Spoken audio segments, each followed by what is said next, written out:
दोस्तों, इस दुनिया में दो किस्म के लोग मौजूद हैं। पहले वो जो कि आस्तिक होते हैं, अर्थात ईश्वर की सत्ता पर विश्वास करते हैं। ऐसे लोग भाग्य पर भी विश्वास करते हैं। लेकिन कुछ लोग ऐसे होते हैं जो कि नास्तिक होते हैं, अर्थात वो ईश्वर पर विश्वास नहीं करते हैं। ऐसे लोग भाग्य पर भी विश्वास नहीं करते हैं। दोस्तों, यदि देखा जाए तो सब कुछ ईश्वर के द्वारा पहले से ही निर्धारित होता है। नमस्कार दोस्तों, आप देख रहे हैं धर्म विचार यूट्यूब चैनल और आप श्री राम के भक्त हैं तो कमेंट में जय श्री राम जरूर लिखना।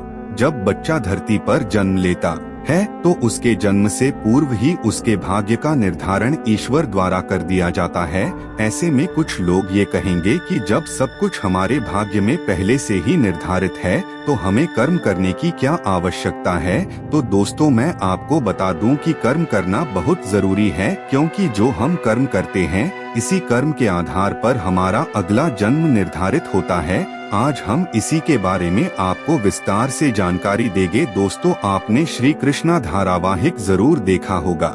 कंस की मृत्यु की आकाशवाणी पहले ही हो चुकी थी, जिसमें कहा गया था कि देवकी के गर्भ से स्वयं भगवान जन्म लेंगे, जो कि देवकी का 8वां संतान होगा और उसी के हाथों कंस का वध होगा। भविष्यवाणी के अनुसार देवकी के गर्भ से श्री कृष्ण ने अवतार लिया था और इन्होंने नीति द्वारा निर्धारित समय पर कंस का वध भी किया और अपने माता पिता को कारागार से मुक्त भी करवाया।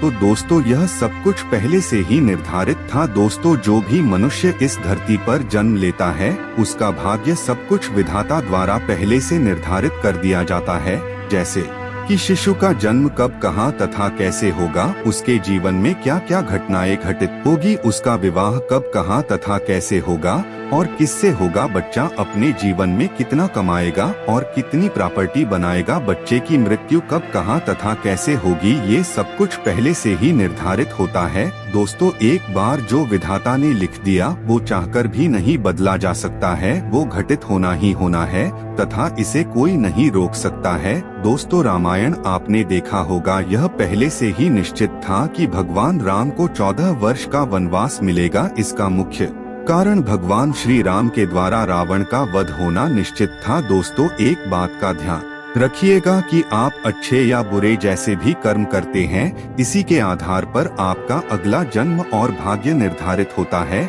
हमारे हिंदू धर्म शास्त्रों में कर्म को प्रधान कहा गया है, क्योंकि बिना कर्म के भाग्य कहाँ बनता है। मनुष्य जीवन का असली उद्देश्य उस परमपिता परमेश्वर को प्राप्त करना है।